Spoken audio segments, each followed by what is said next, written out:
Bonjour à toutes, bonjour à tous, un petit message en amont de cet épisode pour vous annoncer du changement dans la diffusion d'Aternité. Comme vous avez pu le voir si vous nous suivez sur Instagram, on a décidé de scinder nos épisodes en sous-parties. En général, nos épisodes sont structurés en 4 grands axes, c'est ainsi que nous allons les diffuser à partir de maintenant. L'épisode que vous vous apprêtez à écouter est donc la partie 1 de l'épisode 9.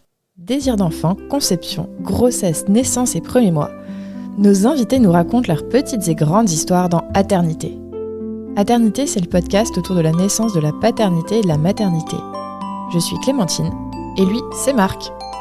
On sait comment naissent les bébés, mais comment naissent les parents d'aujourd'hui ? Parce qu'il y a autant de réponses qu'il y a de parents, on vous propose de revenir sur ces chamboulements avec certains d'entre eux. Voici leur histoire.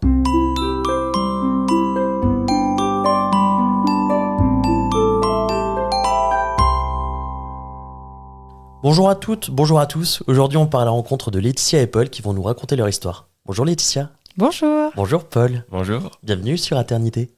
Laetitia, tu as 30 ans, tu habites Grenoble et tu es manager comptable. Tu aimes les sports de glisse et la nature. C'est ça. Paul, toi tu as 30 ans aussi, dans quelques jours, et dans la vie tu es géomètre. Tu es aussi fan de jeux de société et de sports de glisse. On n'a rien oublié. Exactement, c'est tout ça. Ok. En plus d'adorer les sports d'extérieur tous les deux, ensemble, vous avez donné naissance il y a 9 mois à Clémence, notre petite princesse. Et ouais, exactement. Est-ce que vous pouvez nous raconter votre histoire personnelle ? Tout a commencé en 2011.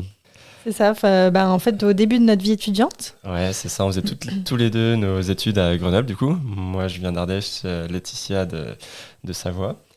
On était à Grenoble et un jeudi soir, parmi beaucoup de jeudis soirs, on est allé faire une soirée étudiante. Voilà, et donc les jeudis soirs, en fait, il y avait la boîte Le Vieux Manoir, qui est une boîte de Grenoble et qui est gratuite le jeudi soir. Donc on y était tous les deux, on dansait, un peu alcoolisés.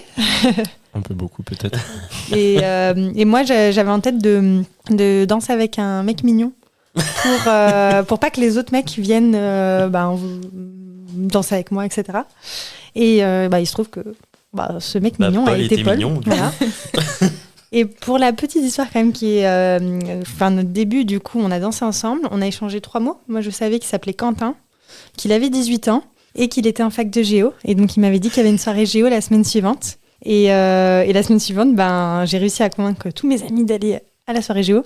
Et je me suis posée devant Paul et je lui ai dit « Salut Quentin !» Oui, en fait, j'ai bugué un peu. Voilà. Il s'appelait Quentin. Non, mais Il m'a dit non. Eh ben non, je ne m'appelle pas Quentin.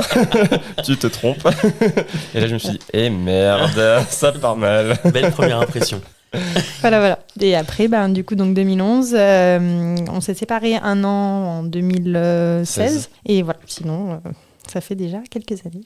Je sais pas, 12 ans, 11 ans. Ouais, on compte plus quand on aime. Ça file. Et à quel moment vous avez emménagé ensemble ? Et du coup, au début, on était étudiants. Donc, on allait un coucher l'un, un coucher l'autre. Ouais, ça, on avait chacun notre studio. On se voyait surtout au final aux soirées étudiantes. Puis après, de plus en plus, les soirs, on dormait chez l'un, puis chez l'autre. Paul est parti au Mans pour son master, donc 1 an et demi à peu près. C'est ça, dans un premier temps en Erasmus, pendant un semestre, puis ensuite au Mans. Donc on a eu pas mal de relations au final à distance. Ouais. Et du coup, là, on a, au moment de ton TFE, donc les 6 mois de stage... Alors TFE, Voilà. soit tu l'utilises pas, soit tu dis ce que c'est. J'allais dire. Au moment du stage de fin de master, Paul il est venu en Savoie et donc on a vécu 6 mois ensemble. C'était nos premiers 6 mois. Et après, on a été séparés du coup.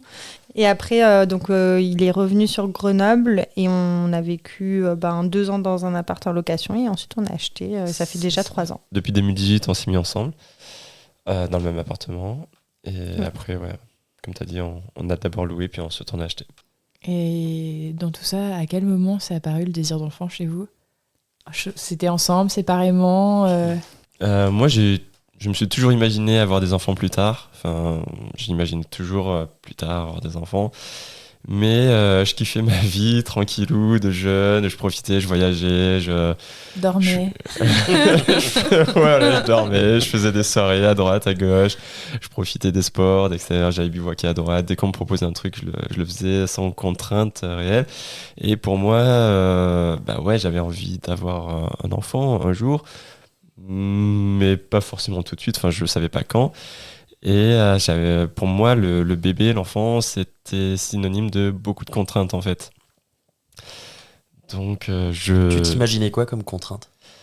Je m'imaginais que j'allais plus pouvoir faire des soirées, enfin, en tout cas, beaucoup moins de soirées, beaucoup moins de loisirs, de sport, d'extérieur. Le voyage. De voyage.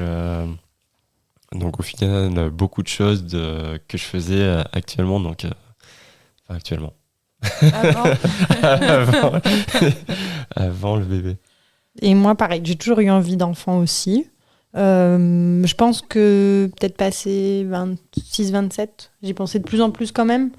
Donc on n'en parlait pas vraiment, mais on se disait des fois quel prénom tu donnerais à ton fils ou à ta fille, enfin voilà.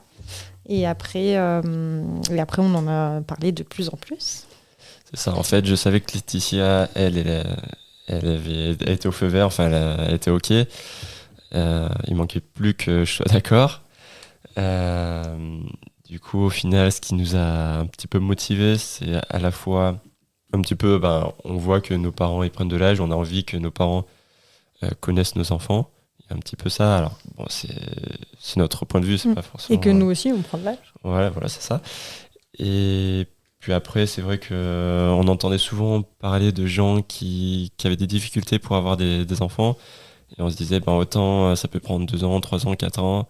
Si on commence aujourd'hui, qu'on l'a dans 3 ans, en soi, on a grave. 30 ans, enfin on n'a pas encore 30 ans, c'est OK.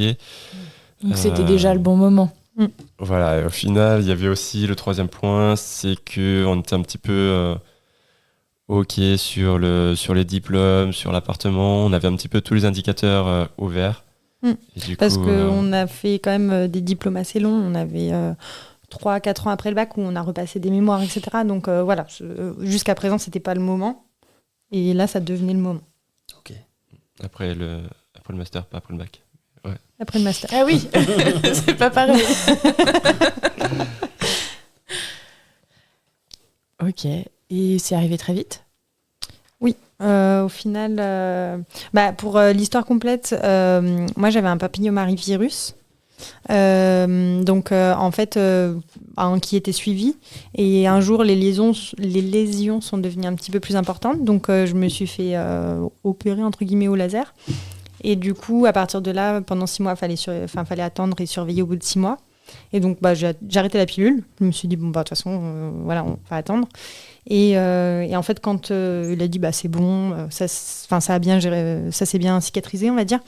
Et après, on s'est dit, allez, on lance, c'est le bon moment. Donc, je prenais plus la pilule depuis 6 mois, mais on se protégeait. Okay. Et du coup, donc ça, c'était à peu près, octobre-novembre.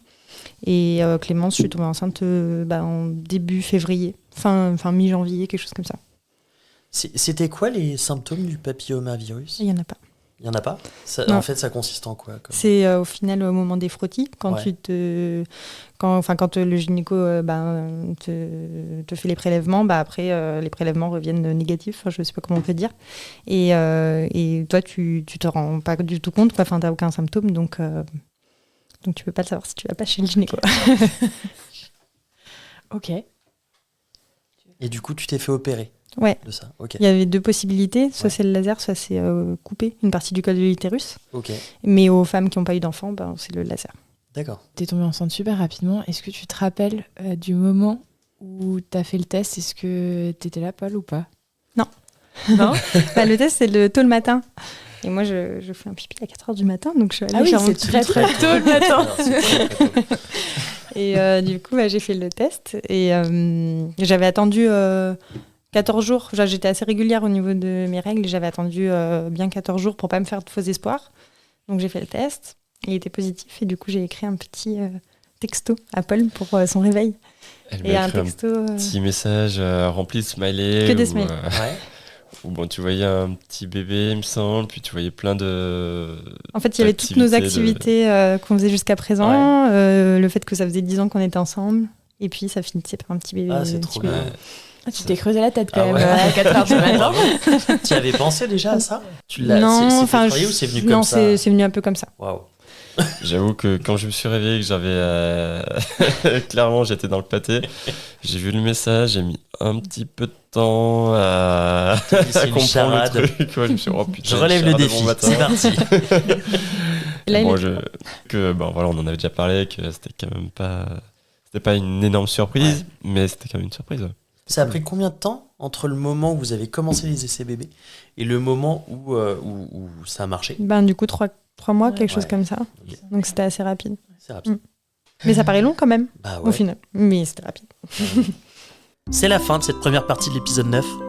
On espère que ça vous a plu. On vous dit à la semaine prochaine pour la suite. À très vite.